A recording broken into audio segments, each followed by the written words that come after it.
आदाब नाजरीन, इस वक्त की हम खबरों के साथ मैं हूं अब्दुल्ला।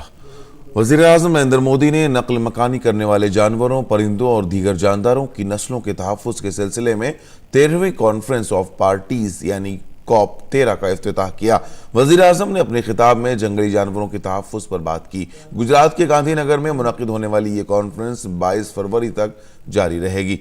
कॉन्फ्रेंस COP 13 में दुनिया के 130 मुल्कों के नुमाइंदे शिरकत कर रहे हैं। इसमें शुरका तेजी से मादूम हो रही नस्लों के तहफ़्फ़ुज़ के बारे में तबादले ख्याल करेंगे। इसके साथ ही मुतादिद मुल्की और बैनुल-अक़वामी तंजीमें जंगली जानदारों के तहफ़्फ़ुज़ के बेहतरीन तरीक़ों से मुताल्लिक़ एक नुमाइश का इनेकाद करेंगी। इससे पहले कल चैंपियंस नाइट प्रोग्राम का इनेकाद किया गया, जिसमें जंगली जानवरों के तहफ़्फ़ुज़ से मुताल्लिक़ प्रोग्राम के लिए भारत को अवार्ड से नवाजा गया। नॉर्वे को जंगली जानवरों के तहफ़्फ़ुज़ के लिए अवार्ड दिया गया। अफ्रीका में नकल मकानी करने वाली सिनफों के तहफ़्फ़ुज़ को आगे बढ़ाने के लिए जर्मनी को भी अवार्ड से नवाजा गया। इस मौके पर वज़ीर माहौलियात और जंगलात प्रकाश जावड़ेकर ने कहा कि माहौलियात के तहफ़्फ़ुज़ के लिए हुकूमत पुरअज़्म है।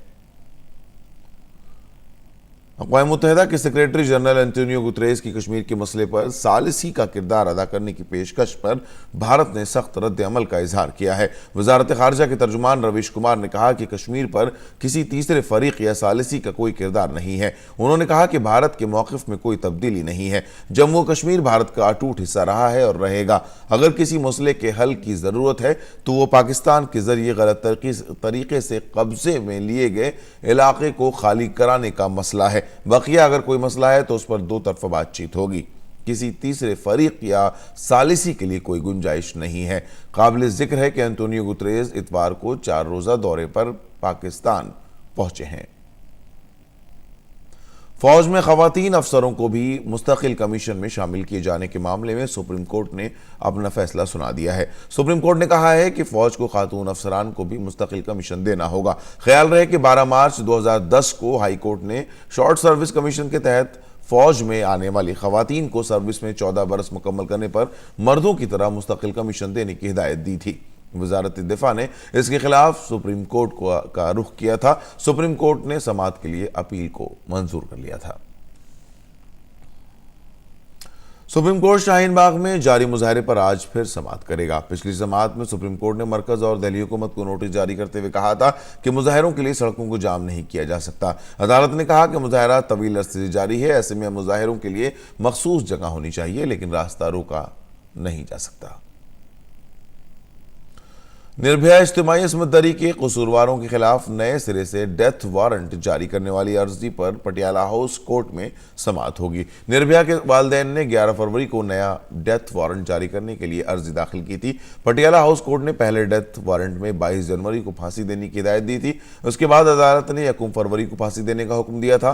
बाद में कोर्ट ने 31 जनवरी को समाअत करते हुए उस पर रोक लगा दी थी। उत्तर प्रदेश के उन्नाव में आगरा लखनऊ एक्सप्रेसवे के पास कल रात एक ट्रक और कार के दरमियान हुए तसादुम में 7 अफराद की मौत हो गई।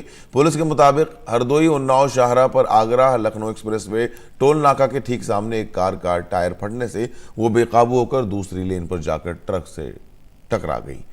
टक्कर इतनी शदीद थी कि दोनों गाड़ियों में आग लग गई। कार में सवार 7 अफराद जल गए। हादसे के बाद ट्रक ड्राइवर फरार हो गया। पुलिस दोनों गाड़ियों के बारे में मालूमात हासिल कर रही है।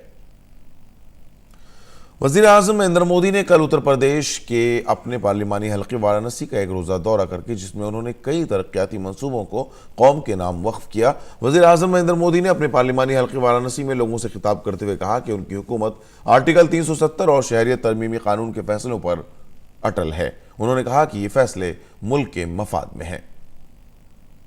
सदर जमहूरिया रामनाथ कोविंद आज से मरकज के जेर इंतजाम इलाकों दादरा नगर हवेली और दमन और दीव के 2 रोज़ा दौरे पर होंगे। इस दौरान वो कई तरक्याती मंसूबों का संग बुनियाद रखेंगे और बास का इफ्तिताह करेंगे। वो मोती दमन जेटी से जमपुर बीच तक सड़क और दमन में आयुष्मान भारत के एक आरोग्य केंद्र का भी इफ्तिताह करेंगे। चीन में फैले खतरनाक कोरोना वायरस से निपटने के लिए भारत ने चीन को मदद की पेशकश की है। चीन में भारत के सफीर विक्रम मिस्री ने कहा है कि कोरोना वायरस के खिलाफ चीन की जंग में भारत एकजहती के साथ खड़ा है। मिस्री ने कहा कि जल्द ही भारत चीन की मदद के लिए दवाओं की नई खेप भेजेगा। चीन ने कहा है कि वायरस से मुतासरा मरीजों के इलाज में मसरूफ तिब्बी एहलकारों के लिए उसे मास्क, दस्ताने और सूट की ज़रूरत है। गुज़श्ता 3 हफ्तों में कौमी सतह पर मुतालबे की वजह से चीन में मास्क की किल्लत हो गई है। नाजरीन, इस वक्त की अहम खबरों में फ़िलहाल इतना ही। इजाज़त दीजिए। आदाब।